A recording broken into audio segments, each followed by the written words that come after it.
El ministro de Ganadería ha planteado la posibilidad de su salida. Él se lo ha planteado al presidente de la República, lo ha hablado con ustedes. ¿Es algo que el gobierno, bueno, o no, eso? No sé, eso depende del Ejecutivo. No le he hablado. Sí, depende del Ejecutivo. No le he hablado de ese tema. Él tuvo en un momento dado un problema de salud, pero ya lo superó.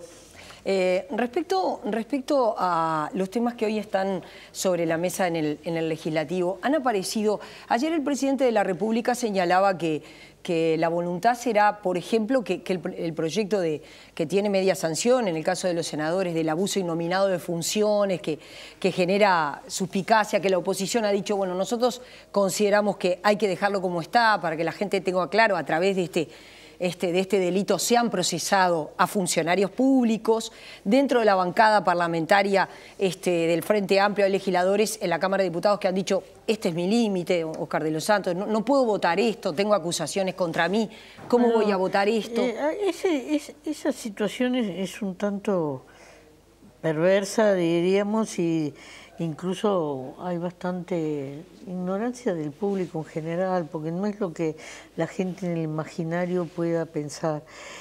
Ese es un delito de los que se llaman residuales, que está en el Código Penal, viene del año 34, 30 y algo, tiene un neto corte de las inspiraciones de la época. Toda la academia está en contra, no hay un solo jurista que esté a favor. Toda la academia está en contra. Y bueno, nosotros cometimos el error, como Frente Amplio en su momento hubo un planteo, el mejor proyecto que lo presentó Sanguinetti. El expresidente. Sí, y nosotros no lo acompañamos, fue un error, me parece, tendría que haber salido en ese momento y ya estaba esta discusión saldada. Después hubo otro proyecto que presentó el senador Da Rosa, que tampoco salió, y bueno, y es lo que dice Sanguinetti, oportunidad, como dice Sanguinetti, nunca hay oportunidad, porque políticos va a haber siempre, y entonces, ahora, ese pseudo delito, en realidad no tipifica nada, hay casi 10, 11 delitos que tipifican todas las conductas, estafa, peculado, conjunción, todos esos están en el código. Cuando el juez no encuentra nada y no tiene prueba, es casi una presunción, ¿no? ¿Usted dice se agarra de ese delito? Sí, en general es lo que pasa, y a veces se entra en la gestión. La gestión puede ser buena, mala o regular, pero no tiene por qué ser delictiva. Y cuando se le genera un daño al Estado, cuando se le genera... usted no hace un delito, pero con su gestión daña las arcas del Estado. Yo podría decir, no solo las arcas, esto es mucho más que las arcas. Yo puedo decir, bueno, la crisis del 2002 fue un perjuicio para la ciudadanía, puedo decir eso, y podría habilitar un juicio de ese tipo, no. Pero es irracional, no hay ninguna prueba, entonces ese delito es estrafalario que siga existiendo. ¿Qué pasó? Nosotros cuando se empezó a tratar la reforma del Código Penal, que es una cosa que va lenta porque no es sencillo transformar un código, pero algún día lo tendremos transformado, ojalá pueda ser en esta legislatura. Yo voy a poner lo que esté en mí para eso, pero no soy mandrake y además esto es un equipo de trabajo, ¿no? Bueno, cambiarlo en ese momento. Entonces ahora la situación es esta, es un proyecto que tiene media sanción, lo presentó en el Senado, lo presentó el senador Michelini, se apoyó por parte de toda la bancada, está en la Cámara de Diputados, y nosotros ahora nos tomamos un impasse para conversar hacia adentro. ¿Qué vamos a hacer con eso? No es el centro de la discusión. ¿Dónde tenemos el centro de la discusión parlamentaria en este momento? Lo tenemos en el proyecto de los cincuentones, que está en la Cámara de Diputados. Ahora se fusionaron la Comisión de Asuntos Sociales con Hacienda para darle solidez a la discusión, para poder sacar ese proyecto y que esté aprobado antes que termine el año. Ese proyecto ¿Tendrá un amplio apoyo o será con los votos de la bancada de gobierno? No, yo pienso que va a tener más apoyo. no sé si unánime, pero va a tener más. Algunos expertos que he entrevistado han señalado que lo que se necesita en realidad es que esto se resuelve si el Estado está dispuesto a poner el dinero que no se le reconoció a esta población en el momento que en la década de los 90, año 96, se los pasó a la SAFAP. Que esa cantidad de años que el BPS no le reconoce, hay que reconocérsela y que el Estado tiene que poner el dinero, que son aproximadamente 200 millones de dólares. No. ¿No es así? Eso es una simplificación de un problema mucho más complejo. En primer término, en el mundo está colapsada la seguridad social. ¿Por qué? Porque vivimos más. 40 años más de vida nos ha dado la medicina. Entonces, aquella ecuación de activo-pasivo está totalmente distorsionada. Si yo tengo una esperanza de vida de 60 años, no es lo mismo tener una de 70 o de 80. Entonces, nosotros teníamos un diseño en el mundo, estoy hablando en el mundo de seguridades sociales, con esa impronta. Todos los países, tú entras en las páginas web, en donde sea, en internet, y en todos los países hay problemas con la seguridad social. Este es un problema del mundo. Bueno, en Uruguay, todas las cajas, todas tienen problemas de desequilibrio. Porque yo, para que una caja sea absolutamente rentable y no le tenga que dar apoyos, preciso, más o menos, estos son estimados, un número de 3 activos por pasivo, ¿no? Entonces, en el Banco de Previsión Social, que es el que nos ampara a la mayoría, yo no tengo esa ecuación, por eso Rentas Generales le pasa dinero para equilibrar, y también hay algún impuesto que va a financiar la financiación del Banco de Previsión Social. Y hay una lucha denodada que ha sido útil, pero todavía no está terminada, porque no haya trabajadores en negro, es decir, que haya todos los aportantes que tiene que haber. Déjame decir una cosita más. Entonces, eso te ayuda a equilibrar, pero a su vez yo preciso aportar, tengo que tener trabajos de mejor calidad, porque soy una población pequeña y envejecida. Entonces, los jóvenes que hay, los nacimientos que son cada vez menos, desgraciadamente, que la demografía es el peor problema que tiene el Uruguay desde mi punto de vista, la tengo que compensar por trabajos de calidad que me den un aporte determinado. Tengo problemas en la caja bancaria, tengo problemas en la caja profesional, en la de los escribanos, en la militar, en la policial. Todo es por lo mismo, por situaciones similares. Y los expertos internacionales que dicen, bueno, pero que se suba la edad de retiro. Bueno, de hecho, la gente en promedio hoy se está jubilando a los 65. Totalmente. De hecho, hombres y mujeres. Esa es una discusión que la vamos a dar después. En este momento, ¿qué estamos tratando de hacer nosotros? Estamos tratando de hacer un remiendo, un primer escalón. Lo hicimos con la reforma de la caja policial, ahora tenemos la reforma de la caja militar, podemos hablar después, y tenemos el tema de los cincuentones. El tema de los cincuentones es producto de una ley que se aprobó sin contemplar la perspectiva en su momento, lo que iba a pasar, que a esa gente no le iba a dar el tiempo del ahorro. Entonces, por eso abarca a ese segmento. Entonces, yo con esta ley que tiene toda una mecánica para que esa gente, primero tiene que optar, habrá alguna que no se va a pasar al sistema, porque le tendrá conviene. Que ir al BPS a averiguar su situación. Porque a alguna le conviene, a otra no, hay un grueso que le conviene.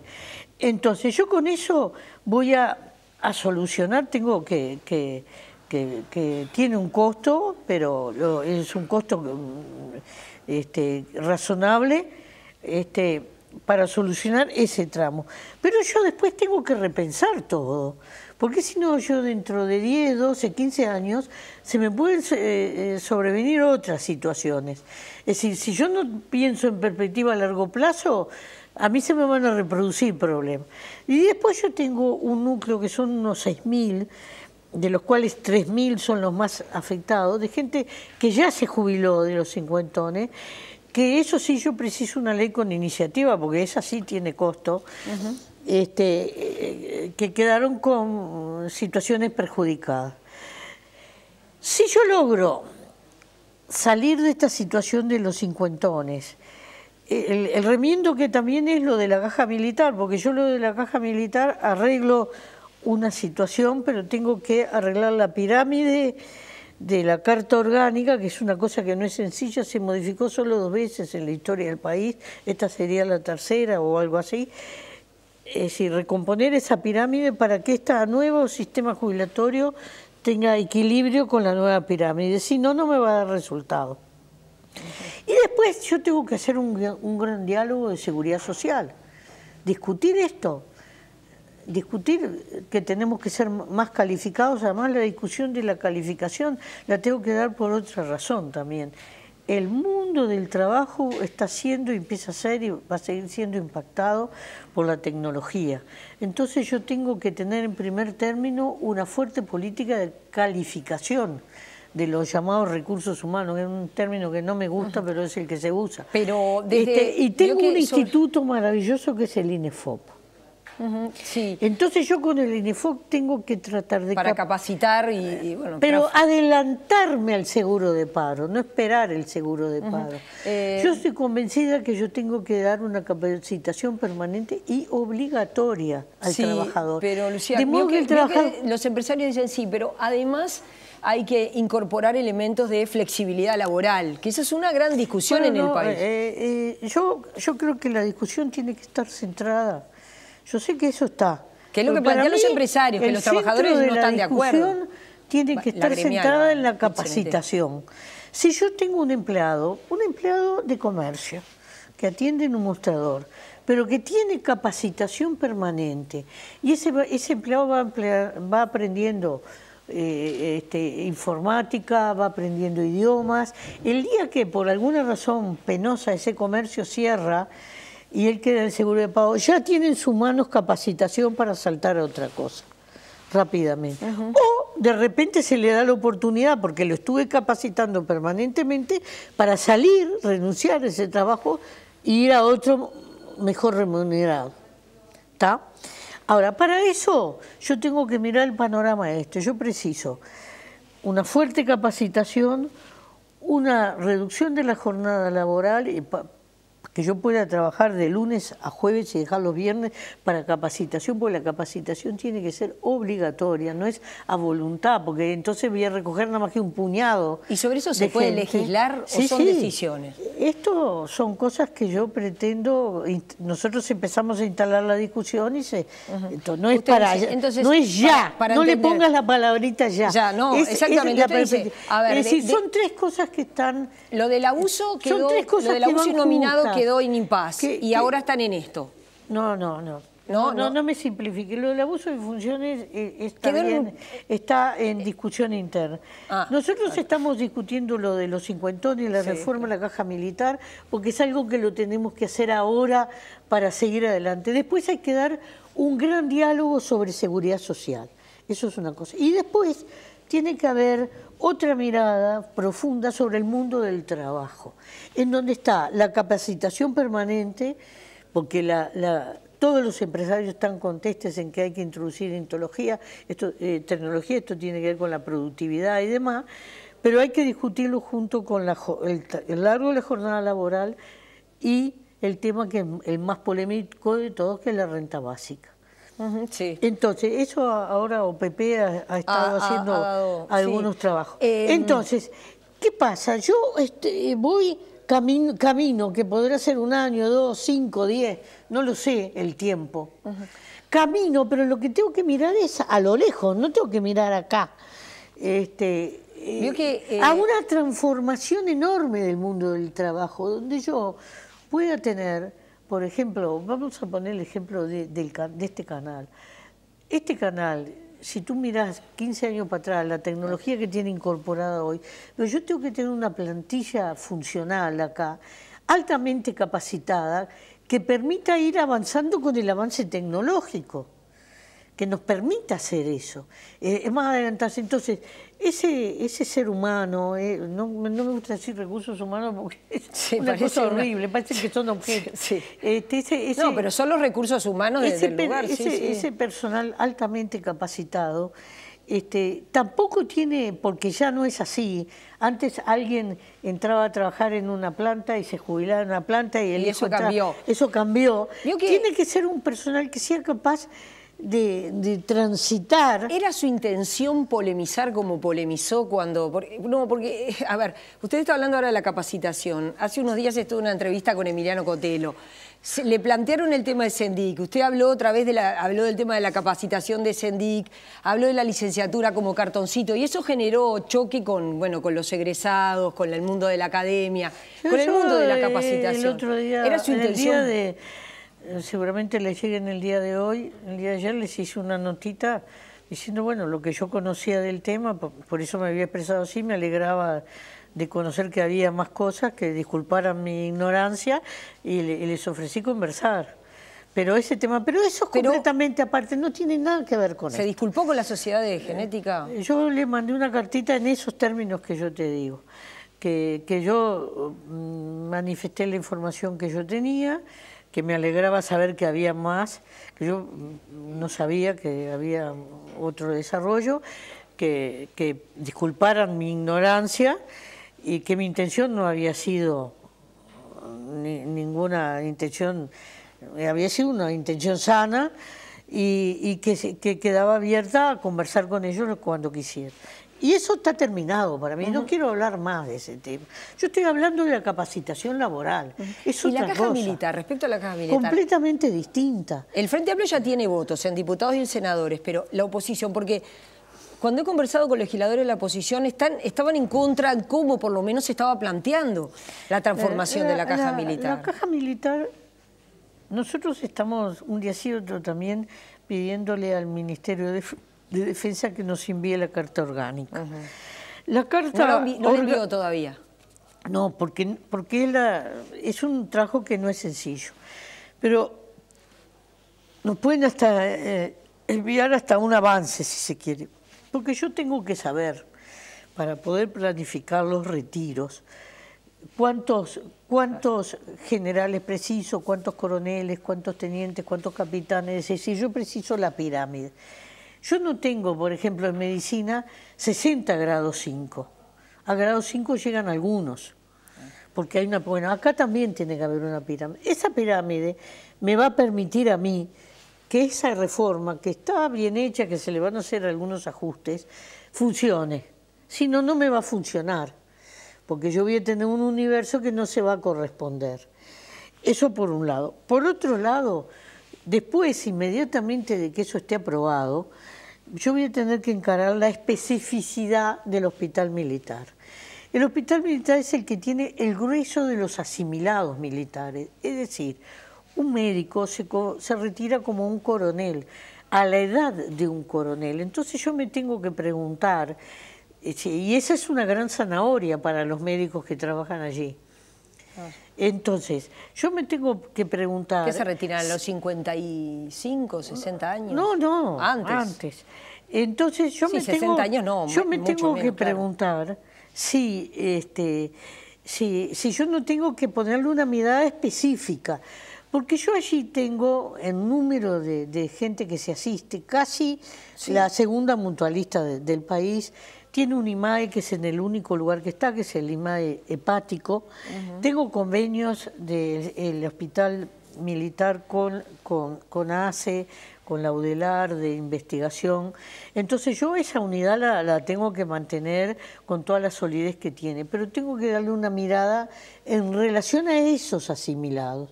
A su vez hay una plantilla de asimilados que es mucho menor, pero que tiene cierta gordura en las propias dependencias del Ministerio de Defensa, en cuanto a número de abogados, de arquitectos y demás.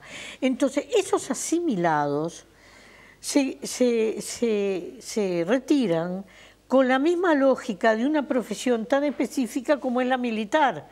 Entonces, eso viene de la historia. Entonces, ¿hay muchas resistencias a esos cambios? No, se puede conversar y hemos estado conversando.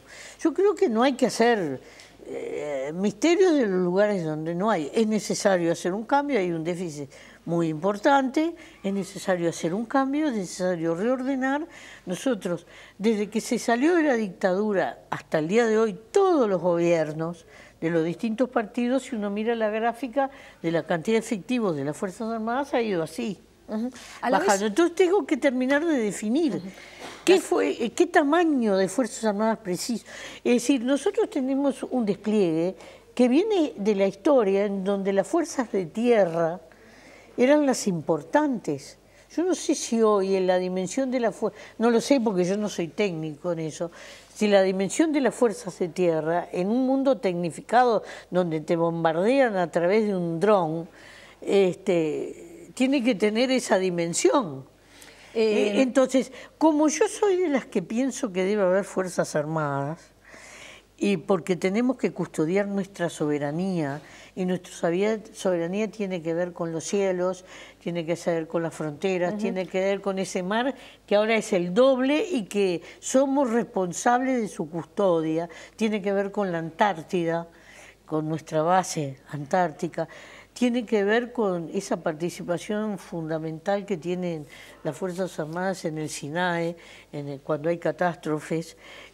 Como yo tengo que mirar todo eso, yo preciso dimensionar, y eso es la Carta Orgánica. Entonces yo preciso, aunque sea un avance de la Carta Orgánica... ¿Y qué le dijo el ministro? No, ellos dijeron que estaban con voluntad de enviarla. Así que eso... Pero yo no puedo ponerle una fecha porque me piden una fecha. Yo no quiero poner una fecha porque no soy yo la que la tengo que poner. Ahí está. Entonces yo si logro hacer caminar esas dos cosas juntas, voy a caminar. Ahí está. Si no, voy a quedar rengo. Cortita. Comisión de Programa del Frente Amplio, sale Constanza Moreira, entra Ricardo Ehrlich. Esto es una pregunta política. ¿Cómo ve esta movida de la fuerza política, ¿no? Bueno, yo tengo entendido que Constanza renunció. No he podido sentarme a hablar con ella ese tema porque hay 4.525 temas, pero tengo intención en algún momento dado preguntarle cuáles fueron las razones, y frente a esa renuncia el presidente enfrente tuvo que nombrar a alguien porque la comisión de programa tiene que tener conducción, y nombró a Ricardo Ehrlich, que creo que es una persona sumamente capacitada para la función, porque Ricardo es un científico de alto vuelo, que puede ordenar, porque el trabajo de la comisión de programa es un trabajo muy duro. Tiene que tener método, tiene que tener apertura, tiene que tener síntesis para poder llegar, porque el año que viene nosotros tenemos que llegar a un congreso programático que elabore en base al trabajo de la comisión de programa, el próximo programa a presentarle a la ciudadanía, que es crucial, porque no se trata de poner más de lo mismo, ni decir profundizo todo lo que hice, no basta con eso. Yo podré profundizar algunas políticas o terminar de desarrollarlas, pero tengo que siempre avanzar en propuesta nueva. Y eso es lo que tiene que elaborar la comisión de programa.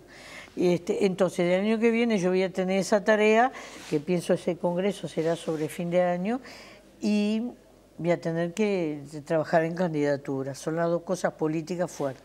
Entonces, las encuestas hoy hablan de José Mujica y Daniel Martínez. Sí, las encuestas hablan porque tienen más remedio que hablar, pero todavía estamos lejos de ponerle nombre o rostro.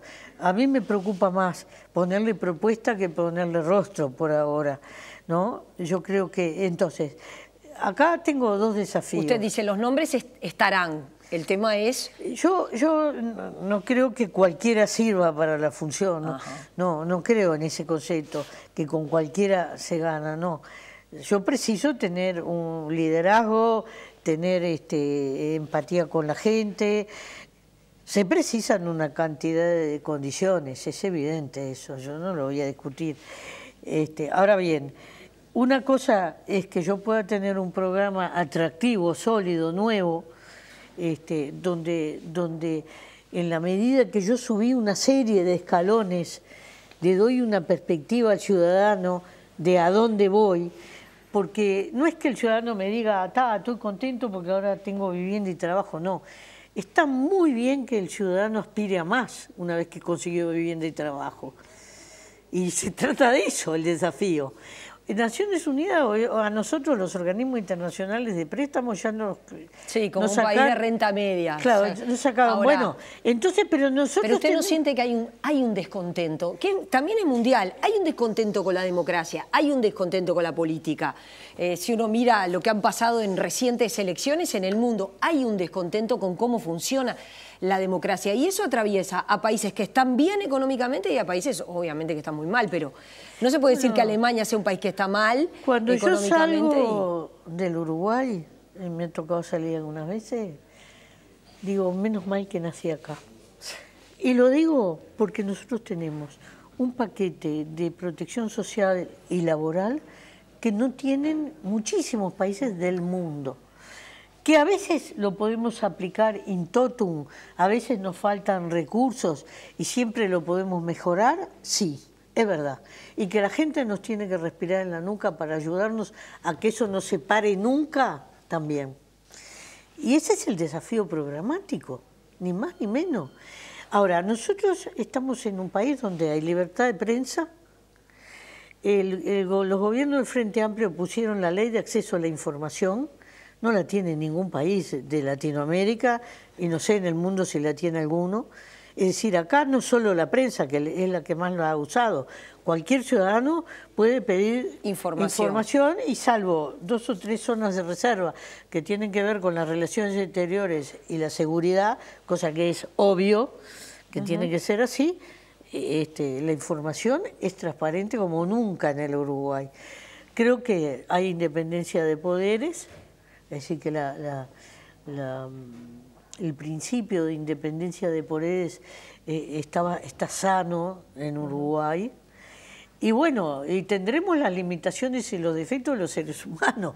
Entonces, para mí la democracia, ni tampoco la institucionalidad, ni siquiera por los eventos de último tiempo, están cuestionados en Uruguay. No se puede confundir un problema político, que fue lo que pasó para mí, con un problema institucional. Acá las instituciones no se vieron afectadas. Y el funcionamiento institucional del país tiene un valor democrático. Entonces, la democracia en realidad perfecta no existe en ningún país del mundo, ni en Alemania, ni en ningún país del mundo. ¿Y la situación que están viviendo los blancos con la situación del intendente Bascú y con Esquerra? No, esas son las cosas del suceder humano y nosotros tenemos normativa transparente, por eso yo estoy tranquila frente a todas esas cosas. Usted dice que se va a llegar a la solución que corresponda. Claro, nosotros tenemos juntas departamentales que vienen a ser como los parlamentos que tienen su función de control y su función de la gestión departamental. Tenemos también el tercer nivel de gobierno, que es una novedad importante que hace la democracia, y tenemos un poder judicial frente al que cualquier ciudadano, tenemos la habilitación para que cualquier ciudadano obtenga información. El ciudadano puede ir al Poder Judicial. Vamos a empezar el 1 de noviembre un nuevo sistema, un nuevo Código de Proceso Penal. Cambia el sistema acusatorio en el Uruguay. Sí. Esto va a tener al principio mucho impacto. Un impacto, pero después la gente con el tiempo se va a dar cuenta de las ventajas. Eso lo tenemos abierto y libre. Entonces, somos seres humanos. ¿Esta democracia es perfectible? Sí, señor, es perfectible. Pero eso no quiere decir que la tiremos a la papelera la que tenemos, no. Yo quiero seguir construyendo sobre lo que por el esfuerzo de muchísimos uruguayos, esto no le corresponde a ningún partido, no tiene una divisa, la divisa es el país, se ha ido construyendo y elaborando. Entonces, a mí me hubiera gustado, ya no es posible en esta legislatura, un proceso de ajuste constitucional, de reforma constitucional en alguna cosa. Bueno, no se pudo, no llegamos, pero eso está habilitado y podrá ser una tarea siempre pendiente, ¿no? Que nos ayude. Entonces, yo creo que ahora se está elaborando una cosa muy importante, que es la nueva ley de partidos, que se está elaborando en un trabajo de mucha integración entre los partidos. Vinculado con la financiación, ¿no? Todo, no solo, la financiación es un punto de la cosa. Pero en las bancas, una cantidad de cosas. Toda la norma de partidos va a quedar en una sola ley, como una especie de TOCAF de los partidos, vamos a decirlo, para un texto ordenado que tenga toda la legislación más la legislación nueva. Entonces, ¿qué país de Latinoamérica, decime, lo tiene? No, miran al Uruguay muchos países. Lo que pasa es que nosotros somos uruguayos. Entonces tenemos esa gran costumbre de andar con la pálida al hombro. Acá yo voy a hacer esto y voy a tener a favor y en contra, detractores y impulsores. Cada cosa. Yo tengo algunos libros de historia que son un poema. Cuando se va a hacer la Rambla de Montevideo, que es un emblema del país, que cualquier extranjero que viene es lo primero que te señala de maravilloso. O el Palacio Salvo, el debate que se dio. Fue la brutal discusión. Cuando se fue a hacer la primera red de saneamiento, la red Arteaga, que es una maravilla de la ingeniería, está viva hasta el día de hoy. Ah, no, que eso iba a transmitir enfermedades, decían algunos. Y ahora, no muy lejos en el tiempo, con el Antel Arena, que ahora está por terminarse, ya hay lista de gente que quiere hacer eventos en el Antel Arena. Entonces, siempre vamos a tener esa. Y bienvenida sea la polémica. Este es un país politizado, es lo que más me gusta del Uruguay. Aunque a veces uno tenga que andar esquivando palos, pero es lo que más me gusta. Porque lo peor es un país indiferente, donde hay elecciones y va un puñadito a votar y el resto está... Yo comparto que el voto sea obligatorio, porque es el menor compromiso que le puedo exigir a la ciudadanía. Lucía Topolansky, gracias por haber venido. Volvemos a conversar en cualquier momento. Hay muchos temas, aunque me dijo que va a querer bajar el perfil por un tiempito. No, es que yo tengo que dedicarle tiempo al aterrizaje de este forzoso, lo que te digo, yo no soy piloto. Pero tuvo que aterrizar. Tuve que meterme en Es más, yo estaba con causal jubilatoria, entonces en mi cabeza estaba planificando otra etapa de militancia. Y además retomó contactos que estaban congelados por todas las diferencias que existía entre Sendic y los partidos. Usted retomó una reunión que no se hacía desde hacía un tiempo importante, ¿no? Sí, yo no quiero hacer ninguna comparación, porque para mí esta situación y esta responsabilidad nueva sería una circunstancia muy dolorosa. Entonces yo no quiero hacer esas comparaciones.